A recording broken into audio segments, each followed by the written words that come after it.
Hey, good Thursday morning, everybody. I'm meteorologist Brad Panovich here. Boy, what a rough day yesterday was and night. Now, it was interesting. The severe weather risk was more confined to the western part of the state than the Piedmont, but still a very active evening as that cold front moved through the area. Where's that cold front this morning? You're probably waking up going, still pretty warm out there, Brad. Yeah, it is, because the cold front and the low pressure is still pushing to the east, and you can see the scattered showers and storms that are still ongoing in eastern North Carolina. So there is a low-end risk today for a few strong storms, especially here in the eastern part of the state. Let me turn the satellite off real quickly. You see the area in yellow. So that does include Raleigh, Greenville, Jacksonville, up towards the Tidewater region, Virginia, especially as this low pressure moves in from the west. So that's going to be the area we're going to watch today. But for the most part, it's a much lower end severe weather risk day today than what we saw yesterday. Let me show you the temperatures, because that's the other big story here. That's the dew point temperature. So you see the dew point temperatures. You see the muggy air getting pushed off to the east. Dew points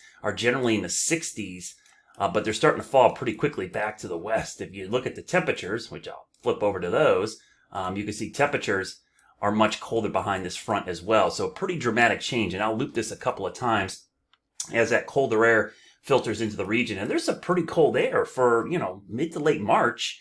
We've got teens and 20s in the northern part of the country, and you see this little kind of swirl ongoing there. I'm going to turn off the temperatures just for a second because make it a little bit easier to see. You could see that little swirl. There is some snow mixed in there. I'm not seeing a ton of snow reports, but let's look real quickly just to see if there's any reports. Yeah, there's a few snowflakes falling between Omaha and it looks like Des Moines, Iowa. So there is some cold air there, but what's more important is that little front or low pressure system. This is going to be moving into the Carolinas pretty much tomorrow, and it's going to reinforce the cold air. And in fact, we're going to see maybe a little bit of snow in the North Carolina mountains and really cold air for the Piedmont, which means maybe a frost or freeze. So let's take a look at the futurecast.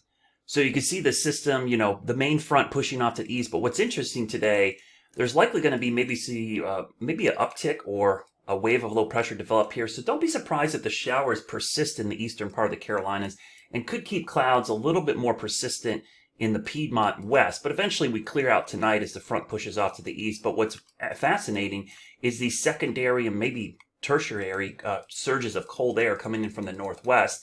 And you can see as we go into tomorrow, which is tomorrow afternoon, that cold front looks to be moving in from the west.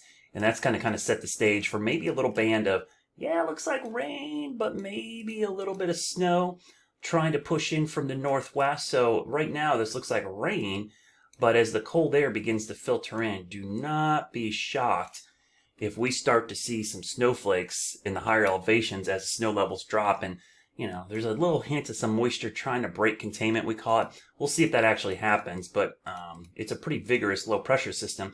And you can see the snow beginning to pop up in West Virginia. This right here is actually from Ohio down to Nashville. That's actually the leading edge of the much colder air. That's the surge of, let's face it, this is late season Arctic air that's going to be pushing in from the northwest. And you can see as it approaches the mountains right here, this is 3 a.m.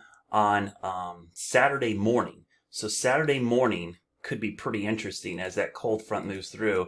And if we'll zoom in carefully, you could see it starts in the higher elevations.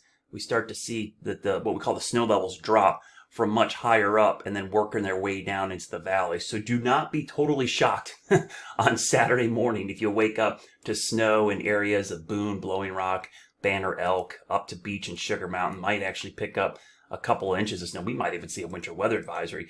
And you see a secondary surge coming in during the day on Saturday. So I know a lot of folks in the mountains, some of the resorts that are still open, there's only a handful. This is supposed to be their last weekend. What a nice shock to the system, and what a kind of a nice send-off for the ski season. But what you don't see here is that cold air continuing to pump in for everybody. So if you live in the Piedmont, you're looking at temperatures, probably Saturday night into Sunday, falling into the mid, maybe even the low 30s. So we're going to see patchy frost develop. So we're going to go from what the severe weather risk of yesterday to really kind of a return briefly to winter. Now, this time of year, this stuff doesn't last very long. We start to warm up next week, but this weekend into early next week, be prepared. It is going to be a pretty cold stretch of weather. In fact, let me bring up the long-range outlook here.